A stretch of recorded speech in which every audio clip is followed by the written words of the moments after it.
It was out of genuine concern and interest in providing for the educational needs of orphans, children of less privilege and the vulnerable in the society that Barrister Zanna Mustafa, a practicing lawyer, mooted the idea of establishing a special school, Future Prowess Islamic Foundation. You are pride in doing what is good. You have to venture into something that you will call that it is something that you own and you feel you can give it to the society. And more so, I have been trained to be a lawyer, and then without no cover of my parents. It's been trained by the government. I think it is time for me to say I should give it back to the society. Many children in Borno State, the epicenter of the Boko Haram insurgency, had their education disrupted as a result of killings of their breadwinners and displacement, bringing about increase in the number of orphans, abandoned, unaccompanied, and street children. The children who might have been lost or remained on the street now feel hopeful with the support of Future Prowess, imparting them both Islamic and Western education, despite Boko Haram ideology against Western education.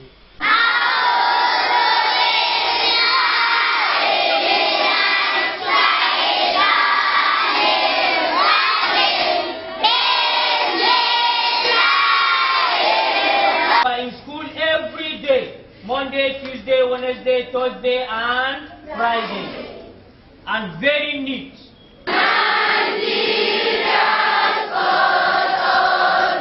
Established in 2007 with 36 orphans, the Boko Haram insurgency brought about a new dimension in the operation of the school. Today, the institution runs both primary and secondary schools in 3 locations within Maiduguri, the Borno State capital, admitting Muslims, Christians, and children from all ethnic backgrounds with one purpose: giving them a better life for tomorrow.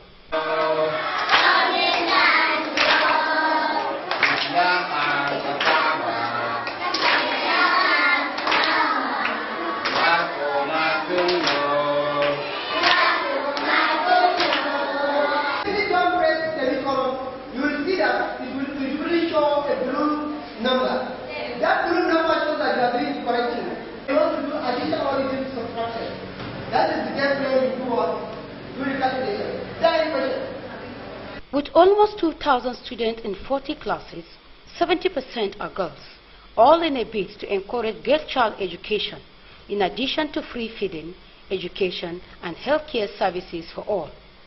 Considering the impact of the insurgency, the school engages the services of professors and other professionals, imparting learning and character development, psychosocial and livelihood support, as well as conflict resolutions. These are with the purpose of helping them embrace peace and reject hatred along religious, tribal, and cultural differences. Future Prowess is contributing her quota to the development of not only Borno State, but to the humanity in general. As part of my community service responsibility, we are engaged in providing some basic assistance, especially to schools that require our services. I'm involved in the activities of Future Prowess for nearly a decade now, starting with provision of counseling activities, talking to the children about career prospect, talking to the children about subject combinations that will lead to a realistic career, talking to them about study skills, how to improve their skills, and so on and so forth. And of course, along the line, we are also involved in teaching right from the primary school and providing mentoring to some of the teachers by way of, giving them some talk shops, seminars, and so on and so forth as part of our corporate or personal responsibilities. Barrister Zanna is a man that is worth supporting. He single-handedly established this school. And so why should we just sit back and leave this person to carry everything? So we felt as part of the community to come to his aid. Each time he calls, we respond to his call. And we believe that this is the only thing that we can, give it to him and to the school as well. We have 2,560 names of children waiting to be enrolled into the school. and we don't have a bigger space to accommodate all this. This means that more people, more especially women, widows and the vulnerable ones, and even the refugees, the IDPs, now realize that their children need to go to school. They don't want their children to be left behind. And even those on the other side of the divide have also realized that their children are not going to be left behind, and therefore that is why we have this bulk number of children waiting to be enrolled into the system. We also have 540 names of students who also wants to go to secondary school from different local governments as a result of the insurgency. Some of them maybe finished up their primary 6 and wants to go to JSS 1. Some of them from JS 1 to JS 2 up to SS 3. Some of them were not able to go to school because of registration fees and all this. Now coming to the school at large, one of the major problems we face in this place now is now lack of space. We need more space, we need more classrooms. If the government can come in, government and well-to-do individuals in the society can come in and say, okay, let us play our own role in educating these children, because what I so much believe is you can take your child to anywhere in the world to study. That child will still come back and live with these children that we neglected. And for everybody to know, very few of these children in the community can destabilize or disturb everybody in the community. Therefore, it is of paramount importance to come together and say, how do we help out with these children? Now, we need at least 20 classes, we need hostels, we need kitchen facilities, we need toilet facilities and all this, so that we can accommodate as many as we can. The school is a tuition-free school. Everything that is being done in this place is free of charge, including the food we give them once in a day. For him to pay salaries, it used to be very, very difficult. Very, very difficult. I know it very well. I'm the secretary to the account of the school. We have a vast land in Fodigal Tumari area, but there is no means of erecting more classes there and then maybe build anything that has to do with school. We want people to come in and see how we can move these children. Therefore, if we can say, even if the government can come in and say, we are going to give you 50 classroom blocks, it is welcome. We are going to collect it and then try to see how we can enroll these children. Because one of the major problems is they will come here. These children live by the street. We know that, yes, they are Almajiris and they are assigned to a certain Islamic cleric or Islamic scholar to take care of them. But the issue is, are we actually taking care of them? They live by the street and they grow by the street. Therefore, without knowing the value of anybody, what their mind tells them to do is what they do.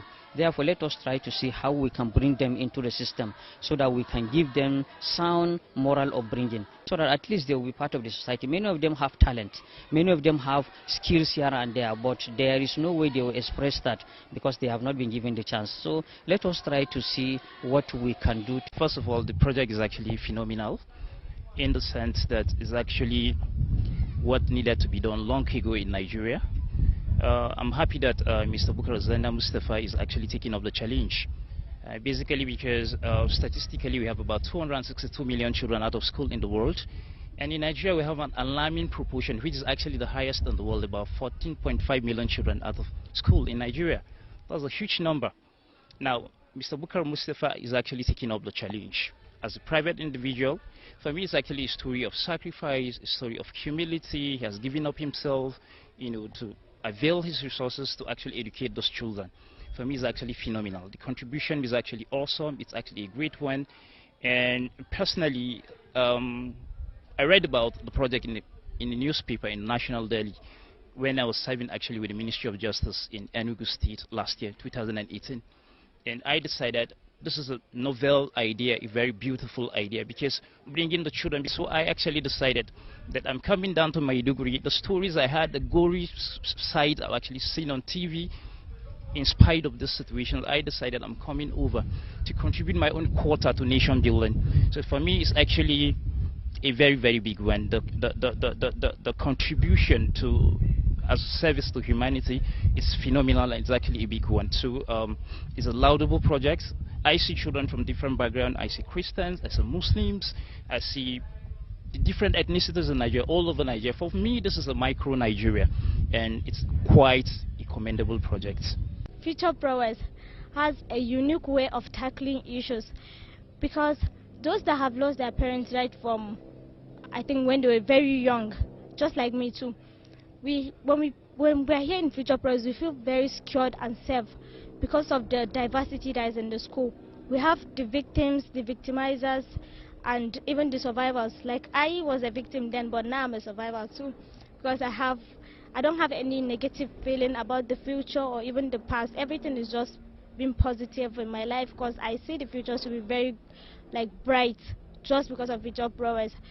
When I always say that my dream is to become an engineer, I mentioned a kind of engineering that can't even be studied in Nigeria because there is no institution for it. That is aeronautic engineering. But I have the feeling that Future Progress will be the one to take me further. For source of funding and support, the school depends on international organizations, spirited individuals, and the founders' income to sustain and pay the salaries and allowances of more than 50 workers on the payroll, including core members. What I can vouch for is that we have a foundation that has huge land space, we have developmental plans, and that we are well grounded. And I think in terms of landmark and buildings, I think there's no past the vast land and the property that we have right away. So, but that is not the question. But the question has always been one, that how do we take the children of the street? You know, there are various policies. Like my own preceded all the Almajiri program during the Jonathan era, and the feeding program during the Jonathan era, and this one. But the question is, why is it that most of the programs, when they are done by government, fails? We are now more than a decade, and we still continue. So that is why I need a program from the government. Like, I don't like the policy being said that we are going to, the government, this time around, the president is talking to the governor or the local governments to take care of education. Nowhere in the world education is being managed by government. They have to call on private individuals, like the way we do, to take. So all they need to do is that collaborate with us, give us the training, the synergy that we will develop on our own and stay. But by the time you do this thing, the very time the government changes, all the policies are going to change. And for us in the north, if you look at the street now and see the prodigious number of children in our streets, you know the magnitude cannot be handled by government. And that is a time bomb about to explode. And if we are to do this, we need to put on synergy among this thing. You have to call a sort of a summit for people, more especially for those that are here. You know, we are not only having children, we are having children that are traumatized, children that saw their parents being killed, and all this sort of thing. So how do we do it? And when the insurgency started, we have children that are 6, 7, 8 who have started just about to go to school. But now it's almost 11 years. If you add, it's almost 18. Are you going to take these children to the Almajiri school that you said? They are about being adults. So it is all about giving them a livelihood. Teach them on numericals or a literacy, a bit of literacy, and then allow them to have a livelihood that they can work. But for them to say, to think that you can just go and give them this. So that is why we need an intervention. And you know, the problem we also have is that most of these international NGOs or INGOs, when they come, they don't want to come into programs that will touch the larger populace. One, because if you are not taking of trauma or psychological scar, if you come and cure somebody, there is no tangible evidence that they will show to their own donors that this is what we have done. That's why they don't want to even come in at this. And these are traumatized children that you find in this. So that is why we are just very much looking for an assistance more especially collaboration from the government. Because it's not about saying we are not listening, we are for them. We are working for the government. We are implementing government program. Well, like most of our curriculums are that of the government. But the only thing is that we introduced conflict resolutions, which is not there in the edition, and that is because of the speciality of this area. That's why we introduced that. Students and alumnus whose life-changing experience provided them a place and status in the society are now performing well. Everything is free for us. They are giving us books, uniforms, shoes, socks, and everything. Our teachers telling us good habits and bad habits. We have quality teachers. Future Prowess, I can mention it to be a tool for peacemaking. Because I'm an orphan and Future Prowess has impacted in my life in several ways. I've been in Future Prowess for 10 years now because I came into Future Prowess in 2009 and now we're in 2019. And since from then, I haven't paid a kobo or just to buy a pen or any other thing for school. And apart from that, Future Prowess is another institution that gives hope to the hopeless. Like, I lost hope ever since when I lost my dad. But coming back to Future Prowess, I got new hopes that are even more than that of before. And Future Prowess has given me a lot of opportunities. Like right now, I'm a kids' rights activist, which it was by Future Prowess I've done that. I think if I wouldn't have been in Future Prowess, I wouldn't have gotten that opportunity because I would have been somewhere there, maybe in Zambisa, just like other girls of my age who have lost a lot of like the freedom, their rights to education and other rights being here in northeastern Nigeria. I know it is only Future Prowess that professors do come to teach right from nursery to the secondary school level. Because I only know that professors do teach in the university, not at secondary school, but being in Future Prowess, I've seen them teach away in nursery. That is something very unique about Future Prowess. And Future Prowess is the only school or only private school that do school feeding. That is the breakfast. In Future Prowess here, even if we don't eat at home, you can come and eat here. By 10 o'clock, I'll be eating my breakfast right here in Future Prowess. And that has been happening since my first day at Future Prowess. And I know it will continue. And still here in Future Prowess, it's not only me that has been helped, even my family, because Future Prowess has a livelihood center where they train the widows and even those that are not educated, like those that are above my age, that are above secondary school level. They can go there to learn some livelihood skills like the tailoring, bag making, bead making, and a lot of things. And the Future Prowess has given, I can say it has saved a lot of lives. Because we have seen a lot of children here in Future Prowess that saw when their parents were being killed in their presence. Some through the bombing, some even slaughtered in their own presence as kids here in Future Prowess. And Future Prowess, I can say, is still a school that gives the female children an opportunity. Being here in Borno State, we have this kind of feeling or the cultural view that female children are not to go to school, they are to stay at home or stay in the kitchen. But in Future Prowess, I think the population of the students the female students were 2/3 of the school. Apart from that, it is only in Future Prowess that we have this livelihood training for even the secondary school students.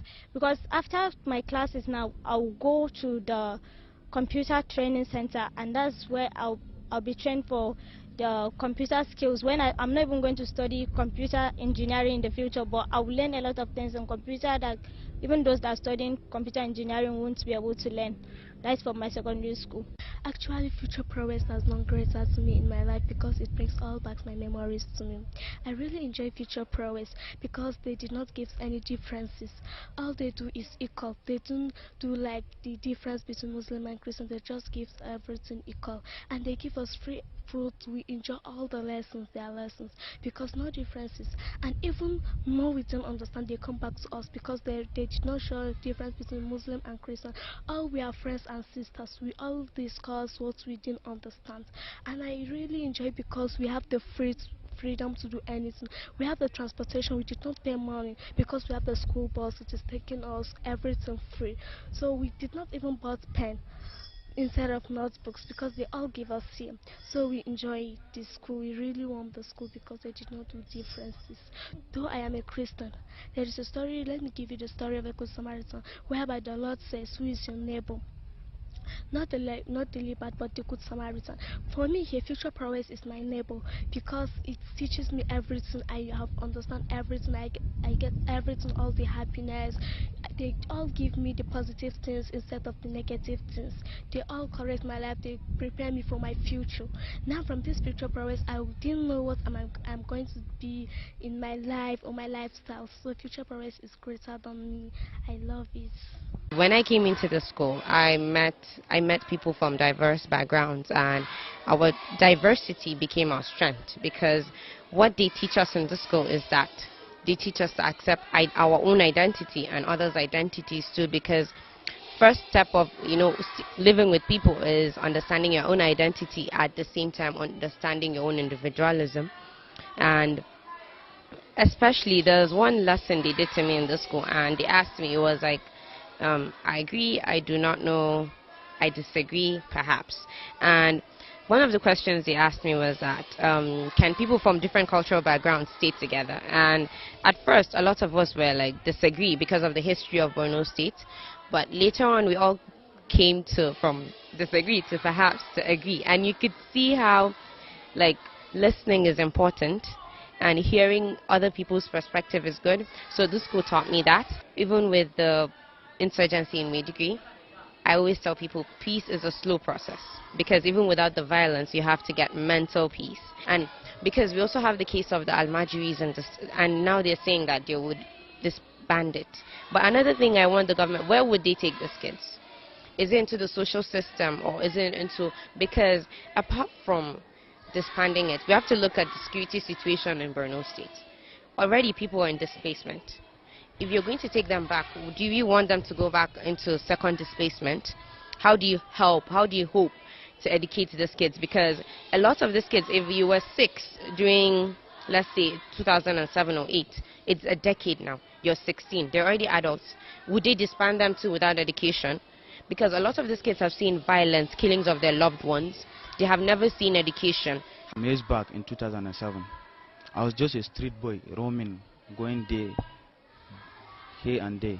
By then, I lost my father, and my father is a military. He died serving this country. I have nothing to do. I lose hope, just roaming the street, going there and that. Luckily, then Future Prowess come to my rescue. At that time, I don't think that I can stand in front of people to speak English or even Hausa. By then, I'm pure Kanuribo. I don't know how to speak anything. But here in this school, they taught me the first alphabet. They taught me what is good and what is bad in life. The teachers here brought us together. They told us they are all people of the same family. So there's nothing like gender barrier or anything like religion matter. I'm done with my exams and I'm done with my projects. I studied computer engineering, and I'm now here to give my support, to give what I already acquired in some years back. Barrister Zanna Mustafa is a proud recipient of prestigious Nansen Refugee Award, established in 1954, becoming the 4th African to be recognized with the International Honor for 2017. Having bagged several international awards, his humanitarian services attracted the attention of an international icon and UNHCR Special Envoy, Angelina Jolie. In the teeth of brutal conflict in which schools and school children are deliberately targeted, the courage it takes to defend children's rights to education in the face of Boko Haram is extraordinary. This is in addition to other recognition, both at home and abroad, for outstanding commitment to humanitarian services. The attention of the first petroleum minister in Nigeria, an elder statesman, Dr. Shatima Ali Mangono of blessed memory, who was also a promoter of education for the needy, was drawn to their spacious school right from its takeoff. Future Prowess Islamic Foundation is indeed a spacious school for special needs that has continued to grow from grace to grace. In my own capacity as a director of Future Prowess, I am the one who conceived the idea, who implemented the idea, and took all the risks that I have done. So I am rather working for the government in that level. But what I want to have is that we have ample step. We have about 10 hectares of land here. If the government can come and say, well, I'm building 20 classes, 20 dormitories, well, why not? And this thing can easily be done.